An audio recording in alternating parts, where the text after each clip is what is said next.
Hello guys, this is your friend and we are back with a new fanfic. Which is what if Naruto ruled the world as the Blood Demon King with his queens part 1. And if you enjoy this fanfic then please press the like button and subscribe to my channel for more fanfic like this. And now let's start the fanfic. Ba-chan, roared the voice of Konoha's loudest resident, as he stormed into the office of the most powerful ninja in the village, his obviously furious and disheveled appearance causing the older blonde woman to skip her usual tirade at the genin's lack of manners. What's happened, Naruto? She asked, her recently awakened maternal instincts kicking into high gear as she realized just how beat up the boy she'd come to think of as her son was. His usually pristine jumpsuit was practically in taters and soaked in blood, that she really hoped wasn't his. His face had a few scrapes and bruises, but they were healing quickly thanks to the fox's chakra. They've gone too damn far this time. I've put up with all kinds of shit from them in the past, but they crossed the Ing line. He yelled as he paced back and forth, shocking the Hokage as she'd never heard him use such language before. Naruto, calm down and tell me what happened. I can't help you if I don't know what's wrong. She pleaded, hating having to see her son in such a state and not knowing why. Naruto looked at her for a few moments in an evaluating manner, before he took a few deep breaths and slumped into one of the chairs in front of the woman's desk. It started when I went to meet with the team this morning. Flashback. It was 8 a.m. as Naruto Uzumaki strolled up to Team 7's designated meeting place, a small wooden bridge on the edge of town. Outwardly he was smiling, but on the inside the young blonde was being torn up inside. For the past few weeks things had been very tense within his team, even more so than usual. It had been brewing for weeks, especially after the Suna invasion at the Chunin exams. The team's dark-haired Avenger had been furious that his blonde dead last teammate had, again, defeated an opponent that he, a supposed Uchiha elite, could not. The first time had been during the mission to Wave, when Naruto destroyed the ice user that had effortlessly beaten down the Uchiha, leaving him in a temporary, near-death state. Sasuke had been able to pass this off as luck or a simple fluke, mostly because he is too excited about awakening his Sharingan to think about much else. But then, in the Forest of Death, the Dobi showed him up again, this time openly criticizing him and calling him a coward before doing battle with what turned out to be one of the legendary Sannin, Orochimaru. Again, he had managed to ignore the insult, as he was preoccupied with first the curse seal, and then training for the finals. But when he had been rescued by the blonde after the monster Gaara had decimated him, he had nothing to distract him. Nothing to draw his ire away from his teammate, and so, as he sat, stewing in his hospital bed, the rage and disgust at both Naruto and himself continued to fester and grow. The Avenger's anger finally boiled over when Naruto had come to visit him, acting as cheerful and lighthearted as ever, like nothing had changed between them, but it had. And it was something that would change the history of Konoha forever. At first, it had started as a mere spar on the hospital roof. Quickly though, it escalated to an all-out battle as Sasuke's fury took over and he attempted to remove his blonde obstacle, permanently. Fortunately, Kakashi had stepped in at the last minute and scalded the boys for their recklessness, his disappointment clearly evident, though it had little effect on the brooding Uchiha, who just felt as though Naruto had, once again, shamed his great name. That had been a week ago, but things had not improved. The teens were constantly at each other's throats, usually as a result of Sasuke's cutting and degrading comments, that seemed to affect the blonde far more than they ever had in the past. On several occasions, Kakashi had been forced to step in to prevent another altercation, and the cycloptic Junin had had enough. After their last scuffle he had warned the boys that next time he would be placing them both on report, something which would be a serious mark against their names, and a great hindrance to their progression as shinobi of Konoha. So, Naruto had decided that he would simply increase the intensity of his idiot mask. It had helped him in the past when things with the villagers had escalated to dangerous levels, and he hoped that it would help him to avoid conflict in his current situation. Fate and a certain Uchiha, however, seemed to have different ideas. The blonde's bright smile slipped slightly as he noticed that neither of his teammates were at the bridge when he arrived, which was unusual considering both had a tendency to arrive early. His shinobi sixth sense began to tingle and the blonde subtly slipped into a ready position, not wanting to alert any potential attackers that he was onto their plan.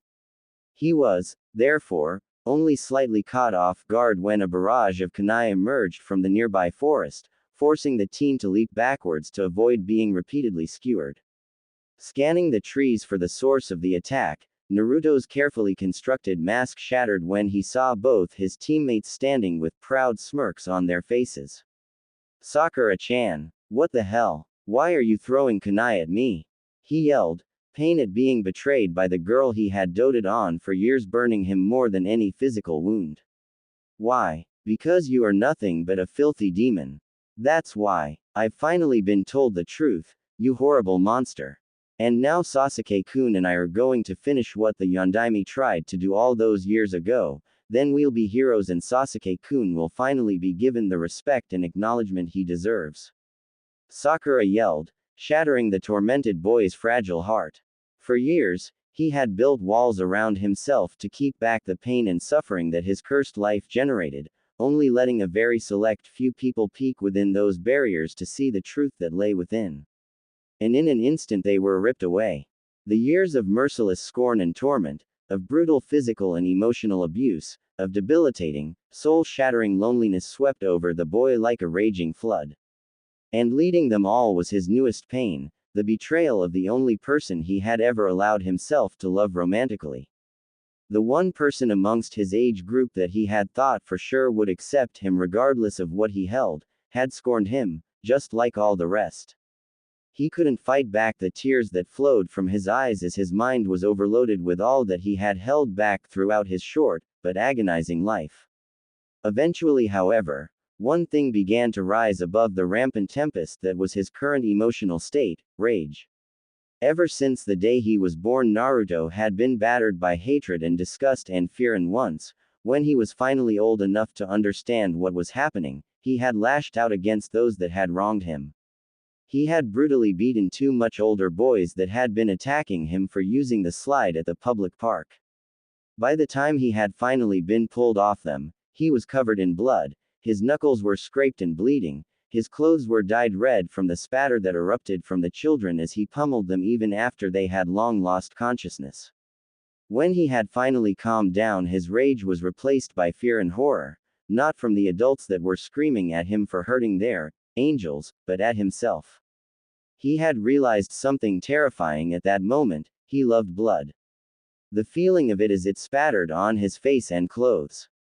The smell of it that lingered in his nostrils even after the Anbu had taken him away and rinsed him off. The image of it, flowing and coating the two helpless boys as they lay, broken and destroyed in the middle of the crowded park. He was absolutely intoxicated by it, and that fact scared him more than anything he had ever experienced before. On that day he had vowed to never let his anger get the best of him, out of fear that it would bring back that horrible beast that he had become when it did. And for almost a decade, he had succeeded.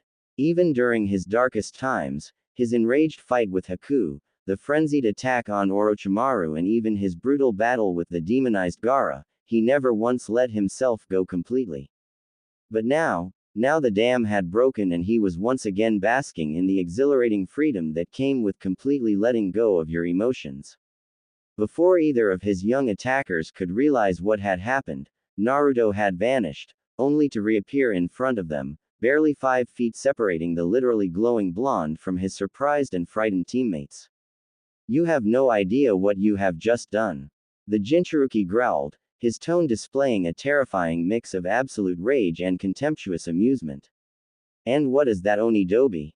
Sasuke taunted, his Uchiha arrogance too far powerful to be overwhelmed by the terror assaulting his system at the moment.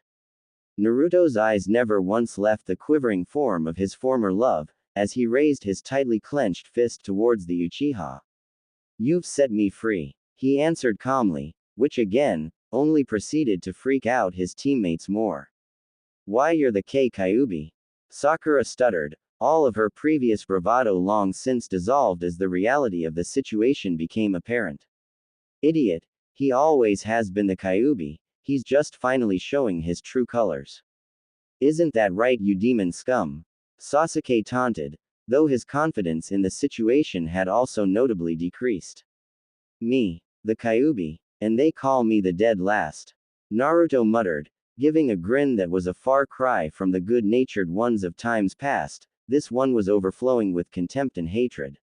I am the container of the Kyuubi, you moron. If I was the real thing, don't you think that I would have slaughtered all of you vile, hate-filled cretins years ago? No, it is not the Kyuubi you've awakened, it is the real Naruto Uzumaki, and for you too, that is much worse. Sakura's eyes widened in both fear and confusion, whilst Sasuke's smirk regained some of its confidence. And what could you possibly do to us? Even Sakura can beat you. What makes you think you stand a chance? His voice was cut off as the air was driven forcibly from his lungs, shortly before he was violently launched into a tree that had been over 20 feet away. What the hell happened? The fallen Uchiha thought frantically as he gasped for air. He hadn't even seen the blonde move, but he could plainly see that Naruto was standing where he had been, with his clenched fist extended. You punched me, Sasuke yelled, though due to his lack of breath, it came out as more of a gasping yelp.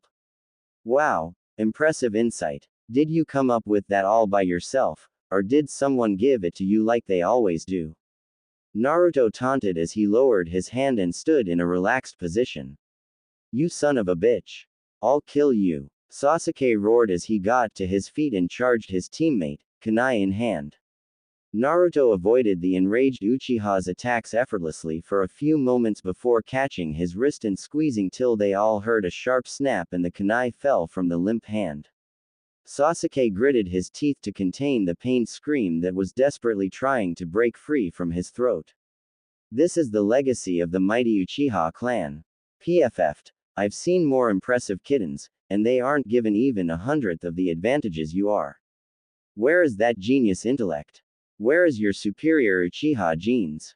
Where is your all-powerful Sharingan? Naruto taunted, before kicking Sasuke in the chest, sending him careening back into the same tree as before. Tell me, Sakura, is he really that much greater than I am? Is he that much stronger? Or smarter? Or better looking? Please tell me, because, from where I'm standing, it looks like I've got your precious Sasuke-kun beat in every single way. So why is it that you and all the other pathetic whores of our class threw yourselves at this arrogant sack of inbred clan shit? Naruto sneered, his hauntingly intense sapphire eyes burning a hole in hers with their unyielding gaze. Sakura was speechless. As recently as 2 days ago, if anyone, especially Naruto, had posed such a question to her, she would have literally beat her answer into their skulls. But after what she had just seen and heard, what could she say? Was the Uchiha stronger? Obviously not. Was he smarter? Apparently not, since he had picked a fight with what he thought to be demon, who he knew was stronger than him. Was he even better looking? Taking a hard look at the two teens before her, she was shocked with what she saw. Sasuke's pale and rather demented features were completely overshadowed by the passionate, exotic looks of the sun-kissed blonde, even in his stupid orange outfit, though if what she had been told was true, then he probably didn't have much of a choice about that anyway. His last question hit her like a blow from the goddamn herself. Why did she, and everyone else, chase after Sasuke? He wasn't attractive, he's smart but not practically so, he's supremely arrogant and has never displayed anything but scorn and contempt for everyone around him, even his superiors. The shocking truth finally leveled itself in the pink-haired girl's mind. There is no justifiable answer for how she and her classmates had acted. It was petty, foolish and incredibly shallow, and it cost them all greatly. Of the 30 students that graduated from their class, only 5 were females, and all of them were at the absolute bottom of the ranks for the practical skills. The only thing any of them achieved in was the theoretical and academic aspects, all of which had proven completely useless the moment they stepped foot outside of the academy grounds. I don't, she muttered weakly, falling to her knees as she realized she had wasted literally half her life. I thought so. At least you can finally see the truth, he said as he turned away from the sobbing girl. Don't turn your back on me, you monster. Sasuke yelled as he again charged Naruto with his kunai drawn. Before he had even taken 3 steps, the Uchiha felt crippling pain in his healthy wrist as Naruto savagely kicked it, his chakra-enforced blow more than enough to shatter the bones. The blonde then landed a brutal spin kick to his head, fracturing his jaw and once again sending him flying through the air.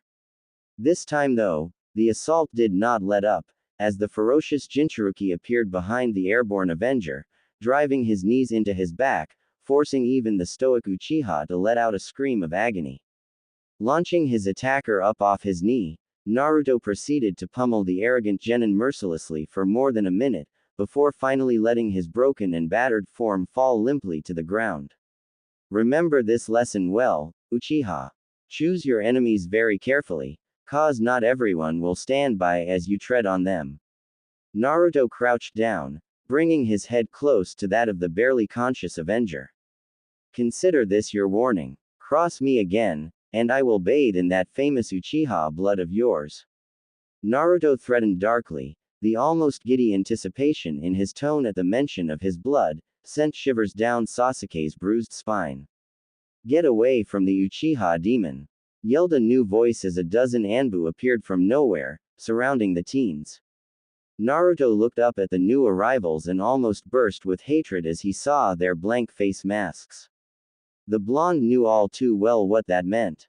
Taking another anonymous mission without the Hokage's permission, It's been a while since any of you tried this one. So who put you up to it this time? The villagers. The council. Naruto chuckled when he saw one of them flinch slightly at that. The council, huh? That takes me back. Those guys haven't tried a direct attack for nearly 5 years, though since the Sandaime is gone, I'm not really surprised. He shook his head as he stood up to face the squad of shinobi, all of whom could probably beat him in a one-on-one fight, let alone all 12. For attacking and grievously wounding a fellow shinobi of Konoha, you are hereby sentenced to death, with the execution to be carried out immediately. The same voice declared, causing Naruto's rage to increase even more.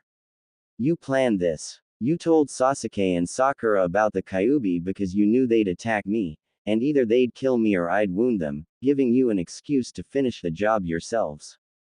The blonde growled, his body literally trembling from his intense anger. The masked men said no more as they drew their swords and moved to attack the blonde genin. He managed to avoid the first few swipes, and even took one out with a lucky kick that broke his neck, but it wasn't long before his body was being torn apart by the ruthless slaughter. After some time the attack stopped and Naruto fell weakly to his knees, the pain and blood loss killing him, even as his wounds healed surrounded by a faint red glow. He managed to lift his head as one of the men stepped forward, his sword raised to remove the boy's head, a wound not even the Kyuubi could heal. Surprisingly, Naruto did not feel the fear or even the anger that one would assume he would in such a situation. Instead, the blonde allowed himself to be lost in the strange soothing sensation that had started shortly after the attack begun. He had no idea what it was, or where it was coming from, but he didn't care. It felt like the comfort he yearned for when he was younger. It felt like the family hugs he saw children getting when they were upset. It felt like everything he could ever need, and he was more than happy to lose himself to that feeling as his suffering finally drew to a close. He closed his eyes as he waited for the inevitable, reveling in the peace that had somehow settled over him. Suddenly though, the feeling was gone, instantly cut off, leaving in its wake only the rage and sorrow and hatred that had so recently overwhelmed the boy's tortured soul.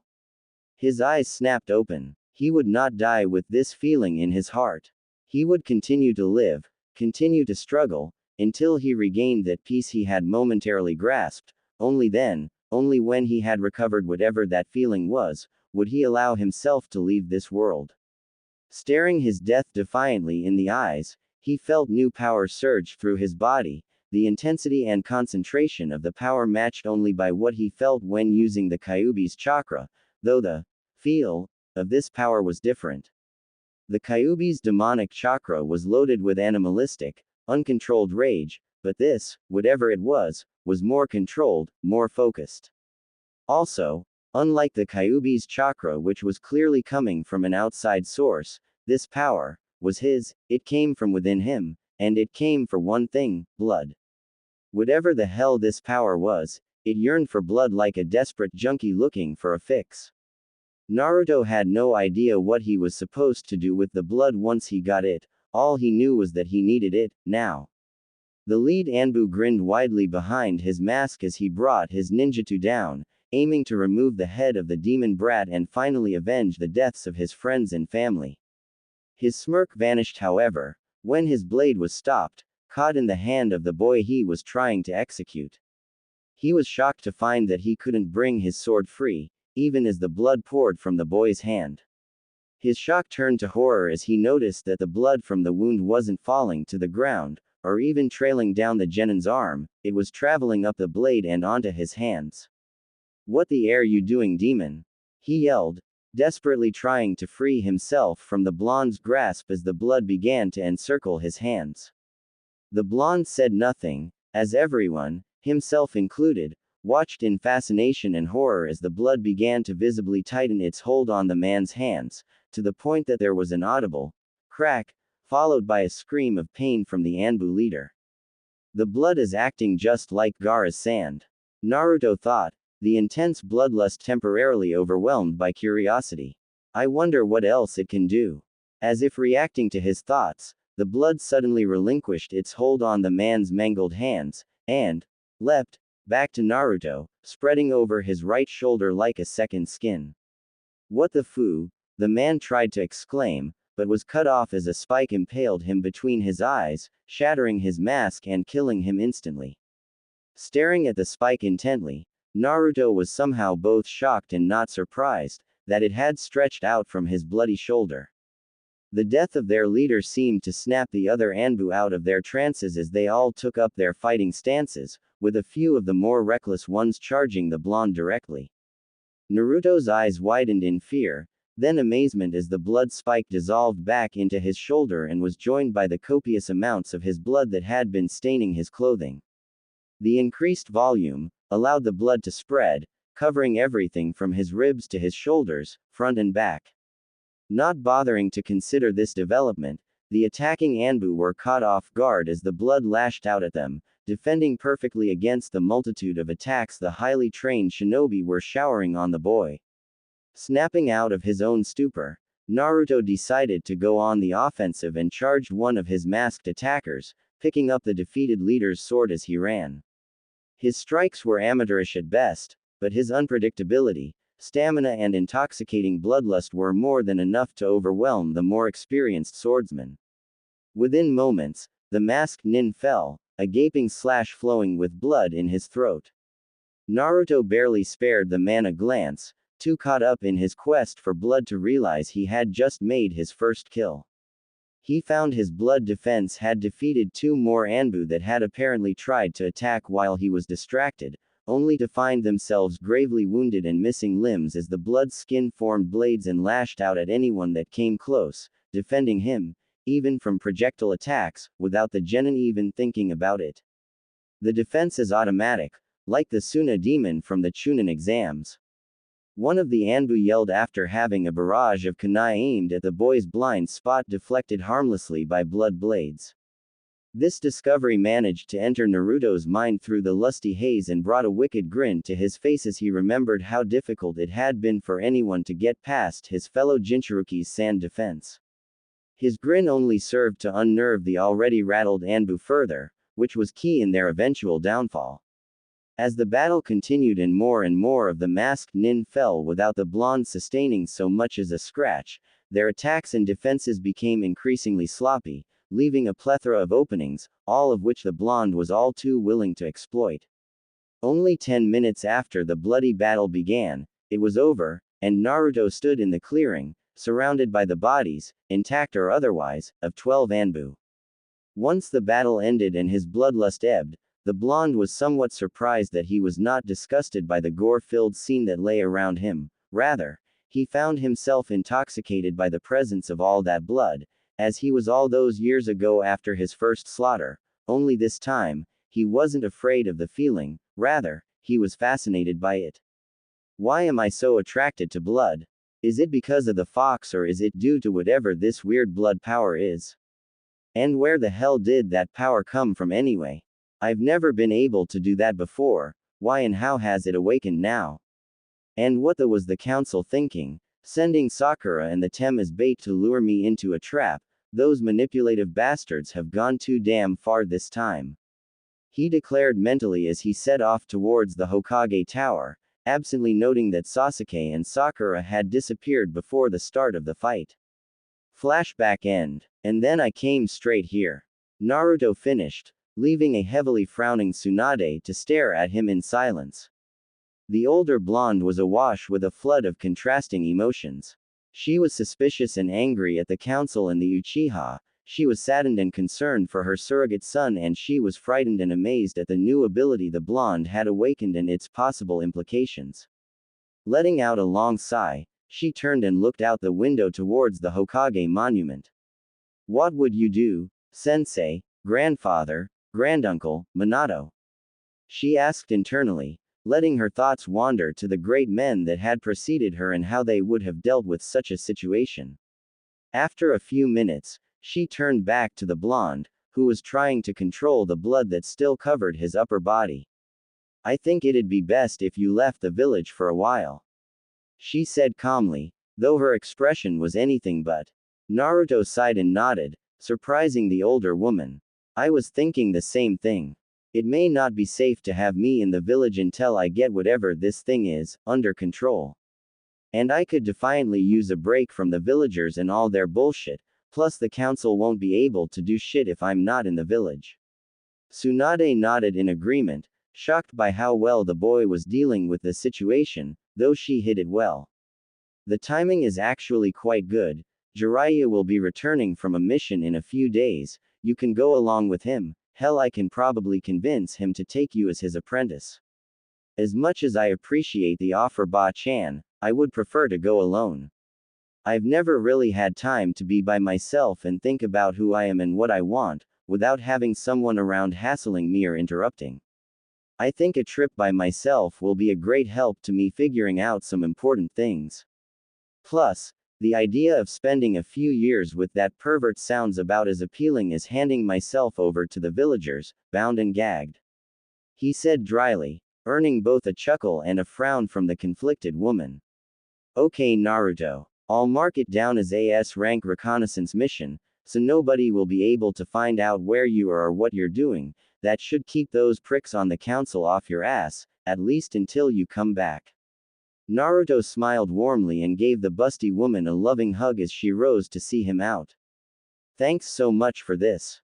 And I want you to know that if I ever had a mother, I would want her to be exactly like you. I love you, Ka-chan. He said softly, as both of them began to cry. I love you too, Naruto-kun. Be sure to keep yourself safe out there. I don't think I'd be able to cope if I lost you too, she pleaded desperately. Naruto pulled back from their embrace and looked into his mother's teary, hazel eyes. I promise you, on my dreams and everything that I hold precious, I will return to you, he declared, his voice filled with nothing but love and determination. Tsunade only nodded, not trusting her voice anymore, as the young blonde embraced her one more time and left her office, soon to be leaving her village in her protection. The thought of him alone in the world scared her immensely, but in her heart she knew that no matter what happened in the world, her son always keeps his promises. He would be back, and until that day she would wait and prepare, determined to make the young blonde's life better, and she knew just where to start. Shizune, she yelled, summoning her teary-eyed assistant, who had no doubt been listening in on the conversation. Hi, Tsunade-sama, the dark-haired woman said as she bowed to her longtime master and companion.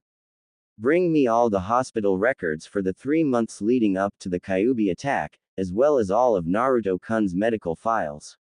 I'm going to find my son's parents. It had been more than 3 years since had begun rejoicing the sudden departure of their resident demon. Well, most of them did, there were a select few that missed the blonde troublemaker greatly.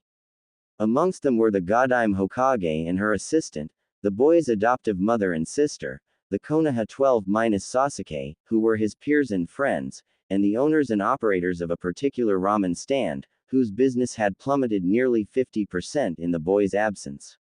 All of them waited anxiously for the day when he would return, all of them silently cursing the Hokage, who had not thought to put a time limit on the Genin's mission. It started like any average spring afternoon for the people of Konoha, but that was soon to change, as after 3 years, 2 months and 15 days, Uzumaki Naruto had returned to the village hidden in the leaves, and he didn't come back alone. Azumo and Katetsu sat at their post in front of the main entrance to their home village, kicking themselves for having woken the Godime from her afternoon nap, the particular mistake that had earned them gate duty for a month. To pass the time, the two incredibly bored Chunin had begun playing I Spy. That was 3 hours ago. Now, Azumo, the slightly less moronic of the pair, was becoming increasingly fed up with his partner's incessant continuing of the childish game. Oh, I've got a good one. I spy, with my little eye, something beginning with. God damn it, Katetsu, if you use tree one more time, I swear I am going to rip your he. It's not trees this time, it's something new. Something beginning with F, the blue-haired man announced proudly. Sighing and deciding he could humor his longtime friend one more time, Azumo looked around. Foliage? He asked, pointing to the trees lining either side of the road. No, it's got nothing to do with trees. What the hell starts with F? He yelled, his patience for the game having run out a long time ago. Katetsu smirked victoriously. Freaky red guy, he stated, pointing towards 3 figures that had just become visible down the road, the middle one of which was wearing all red. First of all, you can't use adjectives in I Spy, that's cheating, you jackass. Second, just because a guy wears all red, doesn't make him freaky. In our business you can't judge people by how they look. Think about Guy, if you just looked at him, you'd think he was a demented idiot who. Guy is a demented idiot. Katetsu replied flatly. Regardless, you can't judge someone just by how they look. Say what you want, that guy is freaky, look at him. Katetsu declared. Azumo sighed again before taking a better look at the red man. He was a little taller than average, about 6 feet if he had to guess. He had shaggy blonde hair, with blood-red streaks running through it that hung loosely around his head, almost covering his eyes. His clothes, for the most part, looked be standard-issue shinobi gear, long, loose pants, a tight long-sleeve shirt, and average sandals. The only things that made him stand out were the heavy cloak draped over his shoulders, the mask covering the lower half of his face, and the fact that all of the clothes were crimson, and if you looked closely at them, almost looked like they were composed entirely of a liquid, rather than any fabric, making it look eerily like he was wearing an outfit made entirely of blood. Okay, he is freaky. What the hell is with those clothes? Azumo asked quietly, since the travelers were now within hearing range. They are part of my Kekkei Genkai. Freaky red man answered as they strode up to the check-in station. Both Chunin jumped at the man's deep, gravelly voice. If they were women they may very well have swooned at the sound. Really? And what Kekkei Genkai is that? I've never heard of one that involves clothes before. Azumo asked, putting on his serious face in front of the strangers. You don't need to know. Now if you don't mind, we need to be going, we have an appointment with the Hokage. Answered the person on freaky red man's left, whose voice revealed her to be a woman, even though nothing could be seen under the heavy cloak and mask that she wore. All that could be seen was her very long, crimson hair, that reached the entire length of her back. That, combined with the silky, almost regal sound of her voice, instantly led the Chunin to decide that she was both very hot and very important. I understand the need for secrecy, but all travelers must give their names and purpose of visit before entering the village. Azumo stated firmly, standing up to try and look more intimidating, though it clearly didn't work since the newcomers didn't even twitch. Look, you ing piece of shit, we don't have to answer any of your ing questions if we don't want to. Now off, we have to see the blonde bitch. The third traveler cursed loudly, her voice also revealing herself to be a woman, though the contrast between her and the other female was like black and white. Her tone was sharp and grating, like someone who had grown up on the streets, as opposed to her companion, who sounded like she was raised in a castle or manor. Her hair, though not too dissimilar to the other woman's shade and length, was obviously less taken care of, as it was rougher and more untamed. To Yuya, calm down. We are all friends here, there is no need to be so hostile. The man reproached calmly, making the rude redhead take a deep breath and step back from the table. I apologize for my friend, she has a hard time trusting new people.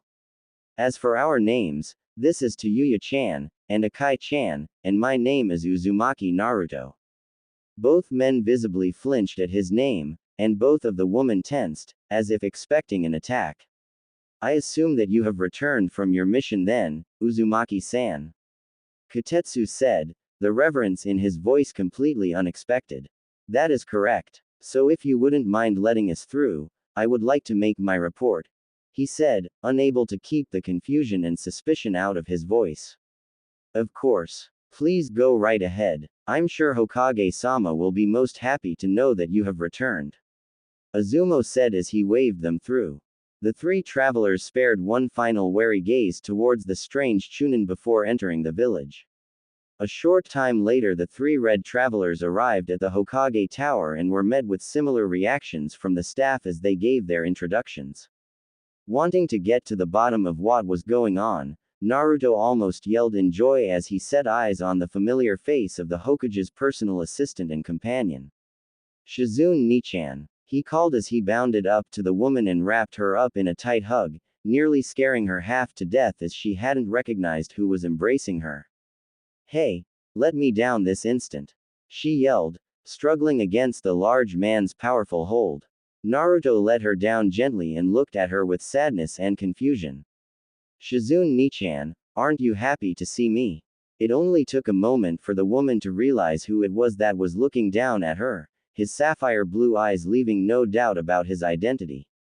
Naruto-kun, she gasped, almost unable to accept the drastic change that her little brother had undergone in only 3 years. He nodded and was instantly brought back into a hug with the now crying woman. It's so good to see you again, Naruto-kun. Things just haven't been the same since you left. The tall blonde smiled warmly and rubbed the somewhat hysterical woman's back soothingly, whispering comforting words in her ear. The moment was interrupted by the sound of two angry women clearing their throats loudly. Instantly, Naruto's head snapped up and he looked over to see his two companions glaring at him with barely contained rage. Sweat dropping at their murderous looks, he stepped away from the recovered Shizune and rubbed his head sheepishly. Sorry Akai-chan, to Yuya-chan. This is Shizune Nichan, she's Ba-chan's assistant and one of my dearest friends. Shizune Nichan, this is Akai-chan and to Yuya-chan they're his girlfriends. To Yuya interrupted grumpily. The black-haired woman looked between the two women and Naruto a few times, her mouth open in a shocked gape. Be both, she stuttered. It's a long story. Why don't you come in with us when we explain to Ba-chan, that way you can hear the whole thing? Naruto suggested, walking over to his women and putting an arm around each of them in what he hoped was a placating manner. Shizune gave a nod and they all entered the Hokage's office, not bothering to knock. Who the hell are you? And what do you think you're doing barging in here like that? Tsunade yelled, her tone somehow even grumpier than Naruto remembered, causing him to sweat drop lightly. I'm offended you don't recognize me, surely I haven't changed that much, Ka-san. Naruto said with a fake hurt expression that the woman could only identify thanks to years of dealing with a certain mask-wearing, porn-reading Junin. Naruto-kun, she stammered out, already having left the desk and begun inspecting the tall man, moving faster than any of them thought she was still capable. In the flesh. It's good to see you again, Ka-san, he said with a wide smile. Tsunade said nothing more as she pulled her son into a tight embrace that may have broken bones if it wasn't for his impressive conditioning. He rubbed her back gently as she began to shed tears of joy, holding no shame in her emotional display at seeing her favorite genin back home safely, and apparently having grown into a powerful young man, if his presence and aura were anything to go by. After a few minutes of quiet assurances and soothing words from the younger blonde, Tsunade regained her composure and stepped away from the young man, wiping her eyes clear of tears as she did so. So Naruto-kun, would you mind telling me why you haven't ridden for 3 years? Or how you grew so much in only 3 years? And who these two people are? Tsunade asked, her stern Hokage voice coming back after a brief absence. Naruto sheepishly rubbed the back of his head and ushered for them all to sit down. It's kind of a long story, but I guess it starts with. Flashback. It had been 6 months since Naruto had left the village hidden in the leaves and, for the most part, things had been uneventful. He had merely been traveling from town to town, seeing the sights, meeting people and generally enjoying his anonymity. That had not been the case today, however.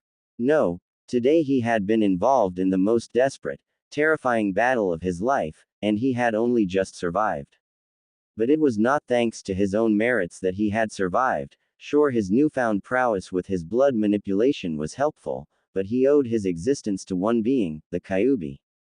Had it not been for his tenant, the 12-year fiasco that was Naruto Uzumaki's life would have come to an end.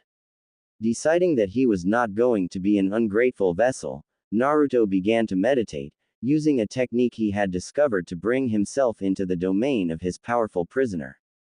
After only a few minutes, the boy found himself in the somewhat familiar tunnels of his mind, ankle deep in that unidentified liquid that he had never gotten around to asking about. Shrugging thoughts of the suspicious fluid out of his mind, Naruto wandered down the paths, following the simultaneously intimidating and comforting sound of the demon's heavy breathing. Hey Fox, he greeted as he entered the large cavern that housed the cage of his prisoner. What do you want, human? The enormous fox growled. Relax. I just wanted to say thanks for helping me out back there. I'd have been done if it wasn't for you. Naruto explained, giving a respectful bow that made the ancient demon raise an eyebrow, or whatever it had instead of eyebrows. Foolish child. If you had died, I would have gone with you. Besides, I always appreciate the chance to punish you pathetic cretins. The Kyuubi laughed. Punish? What are you talking about? Naruto asked, confused by the demon's choice of words. Before I was sealed into your disgusting little body, I was a servant of Kami, and it was my job to seek out and punish those that had been deemed particularly vile, or acting in opposition of Kami's laws. Did you not ever wonder why I attacked your village? Naruto paused to consider this. Truthfully, he had never thought about the reason why Kyuubi would have attacked his village. It never seemed important, but now that he thought about it, it did matter. Honestly, I never did. Everyone just assumed you were some mindless beast looking for destruction. He replied sheepishly. Foolish humans, always overlooking the important details in favor of the simplest answer. And you wonder why we call you stupid. The demon muttered as it shook its large head. Hey, with all the shit those dumbass villagers put me through, I'm exactly inclined to disagree, but there are some good people out there. Naruto defended. Perhaps. But, I maintain that the vast majority of your kind are barely above the mindless beasts you call demons. I don't understand, aren't you a demon? Naruto asked, once again confused by the fox. Kyuubi let loose a barking laugh. You humans truly know nothing of the world surrounding you. There are 4 levels of immortals in this world. The lowest are what are commonly known as demons. These are mostly mindless beasts that wander around, causing mayhem and destruction, possessing humans and the like. Next, there are the greater demons. These are similar to the lower level kind, but are capable of conscious thought and are usually much more powerful. An example of one of these was Morio, who attacked a country not far from here a few years ago and was sealed by a local priestess. Above them are the demon lords, such as myself and the other Biju, though personally I always thought Shukaku shouldn't have been counted as one of us, the chubby psycho. Naruto cleared his throat, bringing the demon lord out of its mutterings. Anyway, then above us is Kami, who is supremely powerful and can never be defeated blah blah blah. Mind you, that lazy bastard hasn't done anything in more than a millennium, always making us do his dirty work. Naruto's sweat dropped at the sight of an immortal fox bitching about its boss like a whiny teenager. He cleared his throat again, bringing the fox back to the topic at hand. Oh, and there used to be another level in between us and Kami, the demon royalty, but they were wiped out millennia ago, when they tried to overthrow the big boss. Dumbasses. Even if he never does anything, everyone knows you don't screw with the guy that made you, that's just common sense. I see. But, what does this have to do with why you attacked Konoha? Naruto asked. The fox paused for a moment, then let out another barking laugh. Nothing actually. I guess I got a bit sidetracked. It answered simply, causing Naruto to face vault in classic anime style. So why did you attack Konoha? He asked impatiently. I didn't. Well, not at first. I was sent to take out a few people in your village that had been toying with Kami's laws, trying to gain immortality and a few other things humans were never meant to mess with. Now usually, if it was only a few weak mortals, I would have gone in my human form and done it quietly, but some of the lower demons had been pissing me off recently, so I went in my true form. Naturally, when your stupid villagers saw a gigantic fox heading towards them with an apparent intent to kill, they didn't bother asking questions, they just assumed I was going to kill them all and they attacked me. Being that I was already pissed off and they were stopping me from completing my objective, I kinda retaliated. And the rest is history. I killed a few hundred of the ninja, then that blonde bastard appeared out of nowhere. Next thing I know, there is a bright flash of light and I'm stuck in this dump. Naruto gaped at the blasé-looking demon. So you killed hundreds of people and ruined my life, because you were pissed off at some lower demons that had been annoying you. The shocked boy yelled. Well, when you put it like that, I sound like a total ass, but yeah, that's the basic gist of it. To be fair though, if the people I killed were anything like the ignorant bastards that have been torturing you all these years, they got what was coming to them. Kyuubi replied defensively. Okay. Well, thanks for the help and the, interesting history lesson. But I'll just be on my way. Naruto said as he started to leave his mindscape. Sure thing, little one. Drop by if you ever want to chat. The fox declared in an eerily chirpy tone. For the next few months, Naruto continued his travels, continually working on increasing his control over his blood ability. In one of his, increasingly common discussions with his tenant, the Kyuubi had suggested that he try keeping the blood attached to his body, so he wouldn't have to keep cutting himself whenever he wanted to use it. Naruto had agreed it was a good idea, but had quickly learned that if he didn't keep the blood in near constant motion, it would dry out and he would be left, caked in a useless rusty brown crust. It had taken him a few weeks to be able to do it subconsciously, but once he did, it proved to be incredibly useful, since it not only made the blood more readily available, but it also served as control training, as he would often practice changing the properties of his weapon, shifting it between its completely liquid and hardened, almost metallic, states. He had found, during an experimentation session, that he could get the blood to take almost any form or quality, so long as it was attached to him. As soon as the connection was severed, it would revert to its natural, fluid state. This was disappointing as it meant that he couldn't use it as a projectile, and if someone ever managed to get the blood away from him, it would be useless. During his next chat with the Kyuubi, they had discussed this development, and decided that he could avoid the projectile limitation by simply increasing his volume of blood, then he would be able to stretch it much further, increasing his range and reducing the need for projectiles. So, under the supervision and advisement of his demonic companion, he had begun bloodletting, as much was safe and had managed to drastically increase his blood stock, as he'd begun referring to it. This increased capacity brought with it another issue. Previously, when not in use, the blood would remain under his clothes, a sort of second skin that wasn't visible from the outside. Now though, there was far too much to be spread over the hidden sections of his body without making it quite thick and making him look rather misshapen, with a torso and legs, but lean arms and head. Once again, it was one of his conversations with the Kyuubi that provided the answer. The fox had jokingly suggested that the blood was similar to its fur and that he should simply go all natural, and while he had initially disregarded the idea as another of the strangely childish fox's jokes, he had realized that it actually wasn't that bad an idea and had abruptly left the mindscape to test his theory.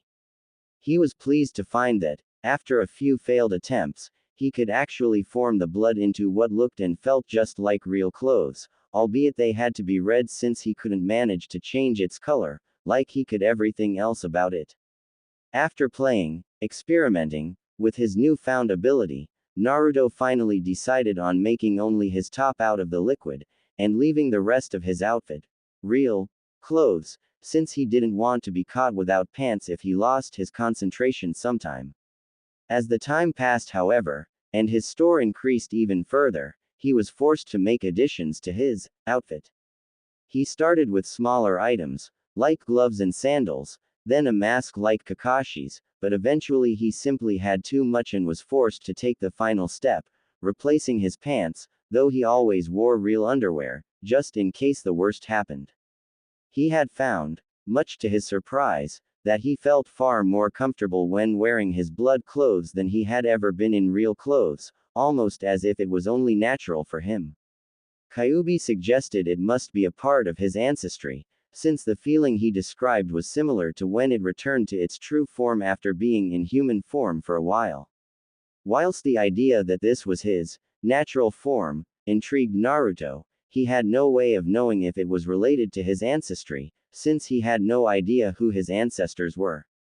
Flashback pause. Wait, does that mean that the clothes you are wearing now are all made of blood too? Tsunade interrupted. Naruto nodded as his cloak and top reverted back to their blood shapes and formed into a set of giant bat wings off his back, leaving his muscled torso exposed to the hungry eyes of Akai, Tayuya and, surprisingly, Shizune. Well, that answers that. Tsunade muttered, throwing a book at her drooling assistant.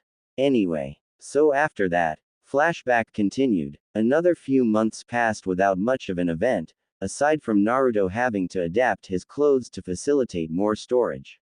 That is, until the night of October 10th, Naruto's birthday and the 13th anniversary of the Kyuubi's attack on Konoha.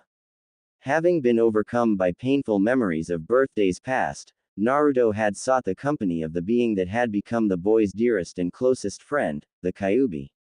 When he walked the familiar pathways of his mind, however, something was noticeably different. At first the boy couldn't identify what it was, but after a few moments it struck him, he couldn't hear his friend's deep, soothing breaths. Alarmed and afraid that somehow, something had happened to his companion, Naruto frantically sprinted through the corridors till he found himself in the Kyuubi's chamber, only now, there was no sign of the demon lord, only a tremendous, empty cage. Ignoring the nagging voice in the back of his mind that warned it might be a trap, Naruto quickly passed through the enormous gate's bars and found himself, for the first time, inside the cell of his prisoner. It had been an unspoken rule throughout the growth of their friendship, that they wouldn't mention either of them entering or exiting the cage, since both knew that it would disrupt the fragile trust that had been built between them.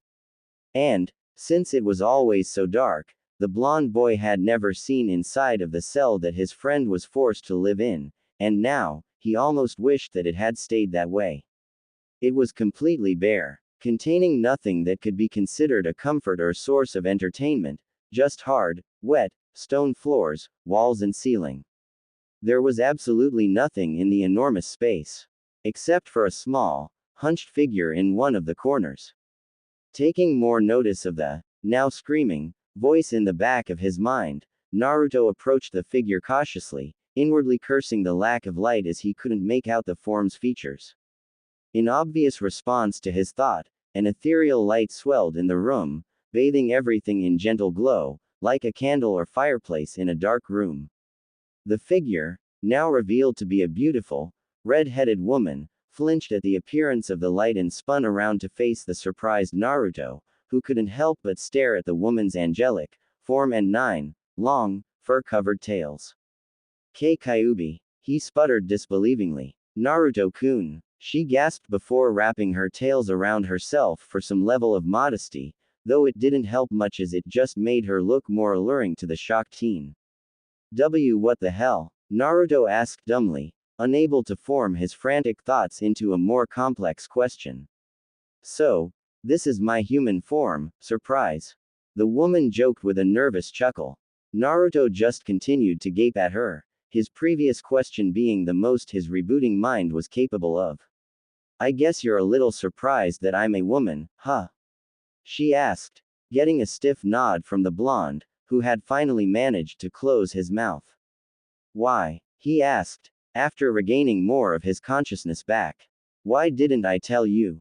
Well, when you first came in, I thought you were going to be like every other ignorant human, so I figured it would be better to deal with you in my fox form, even though this is my natural body.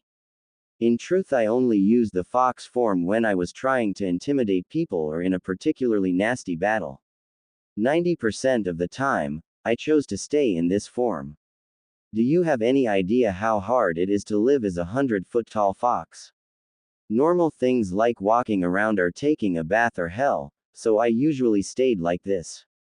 But then we started to become friends and I was afraid you would be angry if you found out I've been lying to you this whole time. She said sadly, hanging her head. Naruto smiled and walked over to the gorgeous woman, pulling her into a comforting embrace. And you call us humans stupid?